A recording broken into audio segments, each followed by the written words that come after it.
Elie Bilobe répond à Samuel Eto'o-Fils. Elie Bilobe ose répondre à Samuel Eto'o-Fils parce que Samuel Eto'o-Fils lui a demandé de respecter la mémoire des héros nationaux qui sont morts pour que nous soyons libres aujourd'hui. Elie Bilobe a osé répondre à Samuel Eto'o-Fils de cette façon.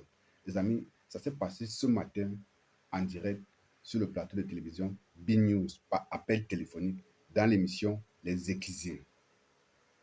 Je donne la raison aujourd'hui à Martin Kamimi qui a dit récemment sur un post ou dans un post que ce sont les chaînes de télévision qui sont responsables de ce qui arrive actuellement, que les gars accordent leur tribune à des personnes qui scientifiquement n'ont aucun background, qui scientifiquement n'ont jamais rien prouvé, mais que la télévision a fabriqué. On leur demande de venir donner leurs opinions sur des sujets qui les dépassent. Je vais aller vous lire exactement les propos de Elie Lombe à l'endroit de Samuel Eto'o ce matin. Écoutons, il dit que Samuel Eto'o s'occupe des grandes figures du football comme Thomas Kono. Il est qui d'abord pour demander ça à Samuel Eto'o? Il continue en disant l'État du Cameroun n'a pas proclamé des héros. Même Nyobe n'a pas eu le titre de héros national par l'État du Cameroun. Ça, c'est ce que Elie Bilobe dit. Moi, je dis que c'est un gros mensonge, pure manipulation.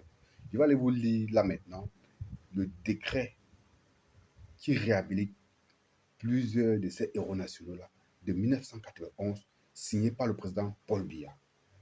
Parce qu'il ne faudrait pas qu'on laisse cette manipulation passer. Je ne sais pas ce qu'Elie Bilobe entend par héros, que l'État n'a pas consacré les héros. Il va me dire, vous allez me dire vous-même, vous allez juger, vous allez écouter la lecture de ces décrets-là et vous allez me dire si ce n'est pas la consécration du caractère héroïque de ces gars-là. Allons-y. Loi numéro 91/022 du 16 décembre 1991 portant réhabilitation de certaines figures de l'histoire du Cameroun. Article 1er. La présente loi porte réhabilitation de grandes figures de l'histoire du Cameroun, aujourd'hui disparues, qui ont œuvré pour la naissance du sentiment national, l'indépendance ou la construction du pays, le rayonnement de son histoire ou de sa culture. Alinéa 2 de l'article 1er. En application des dispositions de l'alinéa 1 ci-dessus, sont réhabilités. Premier nom, Monsieur Amadou Aïdjo. Deuxième nom, Oumniobe Ruben. Troisième nom, Moumie Félix. Quatrième nom, Wandje Ernest. Donc, c'était 4 personnes qui ont été réhabilitées par ce décret. Article 2. La réhabilitation visée à l'article 1er ci-dessus a pour effet, écoutez très bien, a pour effet de dissiper tout préjugé, tout préjugé négatif qui entourait toute référence à ces personnes, notamment en ce qui concerne leur nom, biographie, effigie, portrait, la dénomination des rues, monuments ou édifices publics. Article 3. Le transfert des restes mortuaires au Cameroun des personnes citées à l'article 1er ci-dessus, inhumées à l'extérieur du territoire national, peut s'effectuer à la demande de la famille ou du défunt, sous réserve de la dernière volonté du défunt et conformément à la législation du pays d'inhumation. Voilà. Alinéa 2 de l'article 3. Les frais occasionnés par le dit transfert sont à la charge de l'État. Article 4. Sur proposition du gouvernement ou de l'Assemblée nationale, le bénéfice des dispositions ou de la présente loi peut être étendu à d'autres personnes répondant aux critères énoncés à l'article 1er. Article 5. La présente loi sera enregistrée et publiée suivant la procédure d'urgence, puis insérée au journal officiel en français et en anglais. Fait à Yaoundé le 16 décembre 1991, le président de la République, Paul Biya.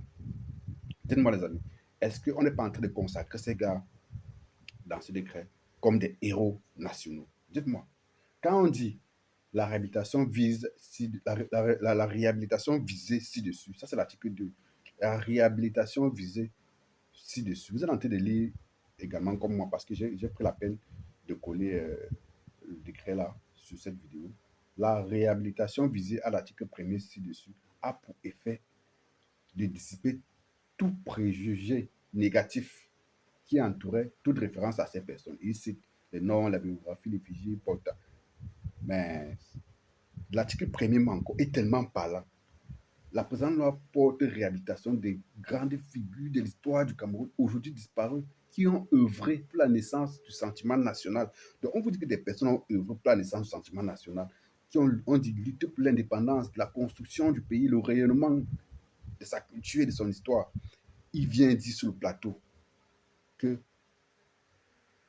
même Oumniobé n'a pas eu le titre de héros national.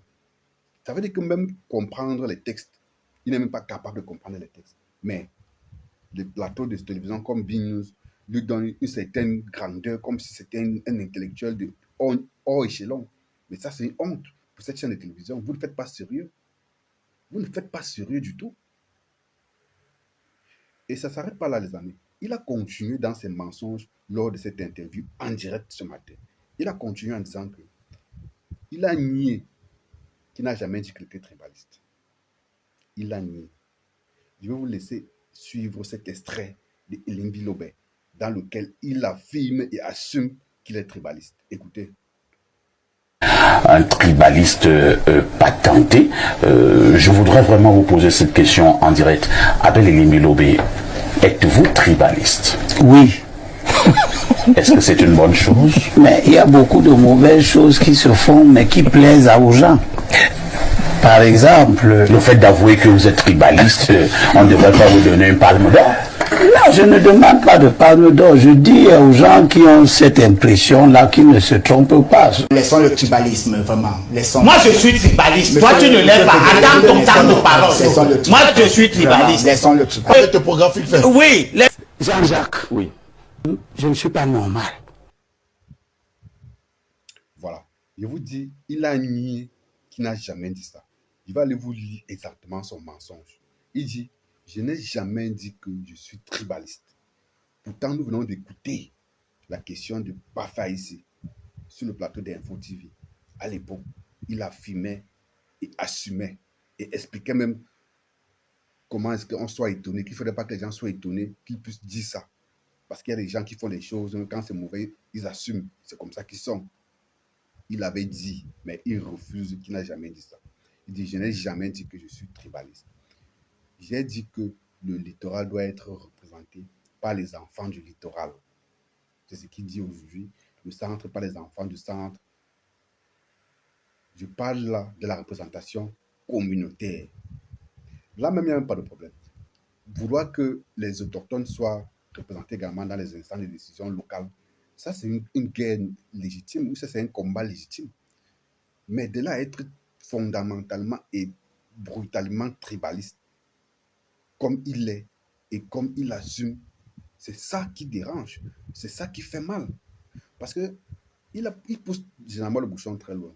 Vous ne pouvez pas demander que le Cameroun soit émergent en 2036 ou que le Cameroun soit comme les grandes métropoles du monde entier et vouloir que les gens qui sont venus travailler à aider à construire ou à embellir nos capitales soient considérés comme des diables ou soient considérés comme des malpropres ou soient considérés comme des envahisseurs. Vous imaginez que Paris, la ville de Paris, quand on dit que c'est la plus belle ville du monde, la ville lumière, vous imaginez que dans la ville de Paris, il n'y a que les natifs parisiens qui ont investi là-bas ou qui se réclament d'être parisiens. Vous imaginez que peut-être le siège à Washington là-bas, qu'il n'y a que des gars de Washington, les natifs de Washington qui est construit Washington. Je peux multiplier autant d'exemples pour dire que vous ne pouvez pas prendre les exemples quand ça vous arrange et après dénier, mais après vous contredire. Si le Cameroun doit être comme partout ailleurs, c'est-à-dire où il y a le capital économique, le capital politique construit qui rendent fiers ces pays-là, c'est parce que c'est la capitale. Et dans la capitale, les gens viennent de partout pour travailler, pour chercher fortune, pour construire le pays. Vous ne pouvez pas laisser les gens venir dans ce qu'on appelle la capitale économique du Cameroun, travailler, avoir leur argent, investir là-bas, et vous vous levez un lendemain, vous dites que non, il faudrait qu'on les donne, qu'ils vous laissent toutes ces choses-là chez vous, qu'ils vous laissent ça parce que c'est censé être chez vous. Non, mais ça n'a pas de sens. C'est censé être chez vous comment? Ça, c'est anti-républicain de penser comme ça. C'est ça qu'on travaille à déconstruire. C'est ça qui ne peut pas être accepté. C'est ça qui ne va pas passer. Les élus locaux, les autochtones doivent être logiquement dans là-bas, dans les communes, machin et tout, des villes, mais à condition qu'eux-mêmes, ces autochtones-là, décident de participer aux affaires locales, qu'ils aillent participer. Vous ne pouvez pas rester chez vous, vous ne faites rien pour être peut-être conseiller municipal ou peut-être pour être député de votre circonscription et tout et tout. Et après, vous venez vous plaindre de ce que peut-être vous n'êtes pas dans les instants de décision, de machin, parce qu'on est à Yaoundé ou Douala. Yaoundé ou Douala sont les grandes métropoles du Cameroun, ce sont les capitales. Donc, si vous ne vous y engagez pas, si vous ne participez pas, vous ne travaillez pas à participer à la construction de vos villes, qui sont des capitales, et en tant que capitales, appartiennent à tous les Camerounais. D'ailleurs, que la loi dit que chaque Camerounais est censé être chez lui partout au Cameroun. Au-delà même de ça, vous devez travailler pour participer aux affaires locales de votre localité, s'il faut parler comme ça. Oui, c'est comme ça. Que de s'asseoir sur les plateaux de télévision ou sur votre clavier internet, sur votre smartphone, débiter des discours haineux en faisant croire à vos frères que les gens sont venus vous envahir, les gens sont venus vous tromper. Non, mais ça ne s'est pas passé comme ça. Il faut arrêter ce discours. Il faut arrêter ça. Douala et Yaoundé sont les capitales du Cameroun. Et en tant que tel, ça ne peut pas fonctionner comme si c'était Bafoussam, comme si c'était Garoua, comme si c'était Bolova. Ça ne va être jamais pareil, à moins qu'on transfère la capitale ailleurs.